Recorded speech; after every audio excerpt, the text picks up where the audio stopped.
आच्चा बिएन बड' फेमिलिफोर भिडिअ लाबोयाथ' जोबोद गोबावानो जाबायमोन माखासे प्रब्लेमनि थाखाय लाबोनो हायाखै बेफोर प्रब्लेमखौ उनाव खिथालांजोबगोन आङो आरो गिबियावनो नोंथांमोनखौ आंनि गोसो गोरबो सिंनिफ्राय सावथा बरायनानै लाहरग्रोजोबबाय आच्चा गाइस दिनैहाय आं दंफैयो जोंनि गामिनिनो गुदि फरायसालि जों बेनिफ्रायनो बिराद क ख ग ग गारां गाराङा आया राया होनलायलायनायखौ सोलोंलांदोंमोन आरोखि आच्चा बेखौनो आं नोंथांमोननो दिन्थिलांनो सानदों जोंनि गामिनि एलपि स्कुलखौ माबायदि नोंथांमोना भिडिअआव नायलांदो अब्ला लेट्स गो सम उन्दै समाव जों फरायसालियाव फैजेननाय समाव नैबेहायनो हाबग्रोदोंमोन बेयो जाबाय जोंनि गामिनि आइसिडिएस आरो ओरैजाय दङ जोंनि गामिनि गुदि फरायसालि एलपि स्कुल आरो र' आं दा सिङाव थांनानै देखायगोन नोंथांमोननिसिम नायलांदो ओरैहाय दं नैबे मिड डे मिल कुकिं रुम बियो आरो नैबेसो जाबाय गार्ल्स टयलेट बयस टयलेट बेफोर जाबाय अब्ला सिङाव हाबनानै देखायनोसै आं नोंथांमोननो नायलांदो भिडिअखौ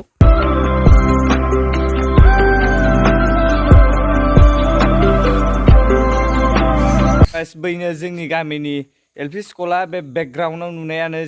जाहैबाय जोंनि गामिनि एलपि स्कुल जोबोरैनो समायना आरो गुबुननियाव आं बेफोरबायदि बांद्राय नुवाखै जोंनि गभर्नमेन्ट स्कुलफोरखौ एथ' जोंनि बायदि साफा आरो जोंनि एलपि स्कुलखौ आं जोबोरैनो मोजां मोनो आरो साफाखौबो जों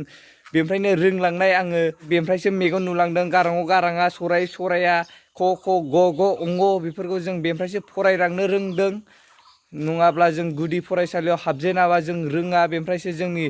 जांख्लाया दावगालांबाय बिदिनो जोंनि गुदि जांख्ला जागायजेननाय होननानै सानजायो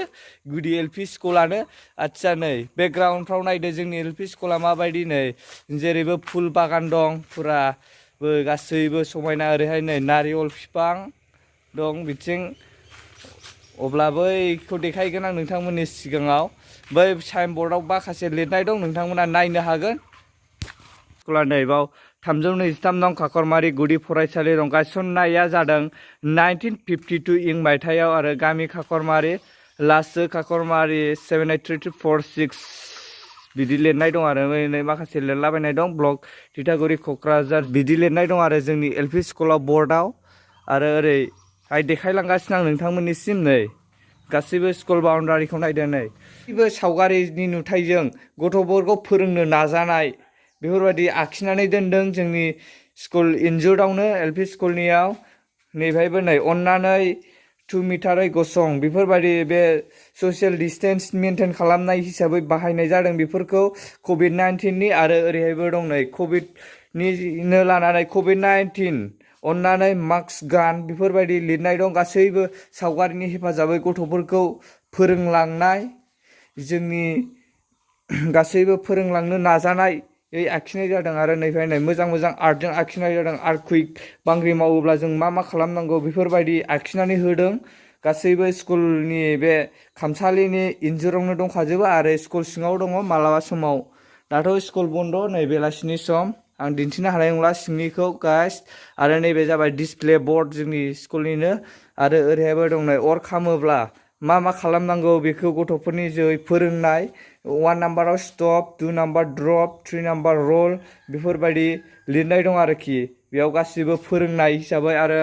ओरैहाय दं जोंनि गासैबो स्कुलावनो डास्टबिन मोनो डास्टबिनखौ जों जेब्लाबो इउज खालामनांगोन अब्ला गाइस नोंथांमोननि सिगाङाव आं गासैबो जोंनि गामिनि एलपि स्कुलनि हाल सालफोरखौ दिन्थिजोब्बाय माबायदि आरो नोंथांमोना माबायदि मोन्दों मोजां मोन्दों ना गाज्रि मोन्दों एसे कमेन्ट खालामदो आरो मोजां मोन्दोंबा लाइक शेयार खालामदो आरो चेनेलाव गोदानबा अननानै साबस्क्राइब खालामनानै होदो होननानै आं नोंथांमोनखौ खावलायबाय गुरैयै आरो जों बे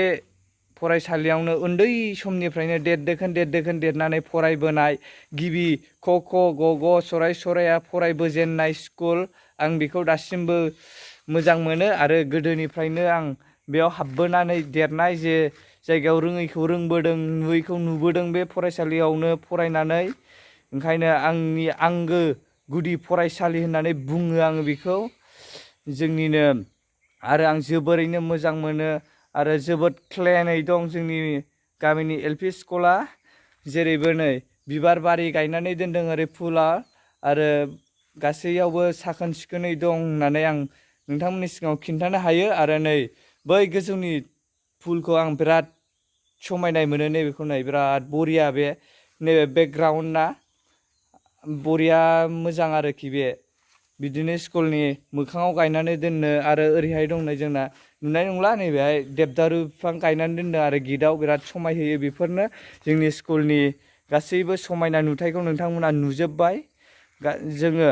बे गुदि फरायसालिनिफ्रायसो फरायनानै गोजौ थाखोआव थाङो। बेनो जाबाय जोंनि गिबि जांख्ला होननानै बुंनो हायो। गुदि फरायसालियानो जोंनि गिबि जांख्ला, जों गाखोजेननाय जांख्ला। बेजों गाखोनानैसो जों गोजौ थाखोसिम सौहैयो आरो साक्सेस जाहैनो हायो। बेनिखायनो जोंनि गुदि फरायसालियानो जोंनि गिबि आगान होजेननायनि मन्दिर। बेनो जाबाय जोंनि गोथारसिन मन्दिर। बिथांमोना जोंनि गामिनि गुदि फरायसालिनि नुथायखौ नुनानै मा सानखो आरो गुबुनफोरावबो बेफोरबायदि खालामाखैबा गुबुन फरायसालियाबो खालामदो जोंनि बायदिनो साखोन सिखोनै क्लेन खालामदो, इउज खालामदो गासैखौबो। ओंखायनो नोंथांमोनखौ बुंनो सानोदि आङो जोंनि फरायसालिखौ माबायदि नुदों, गुदि फरायसालिखौ जोंनि गामिनिखौ नोंथांमोना मोजां मोनदों ना गाज्रि मोनदों कमेन्टआव खिथाहरदो माबायदि नुदों। आरो मोजां मोनदोंबा लाइक शेयार कमेन्ट खालामनानै होदो भिडिअ'आव। आरो गोदानबा आंनि चेनेलखौ अननानै साबसक्राइब खालामनानै होदो। अब्ला भिडिअ'खौ आं बावनो फोजोबनाय जासिगोन। बाय बाय।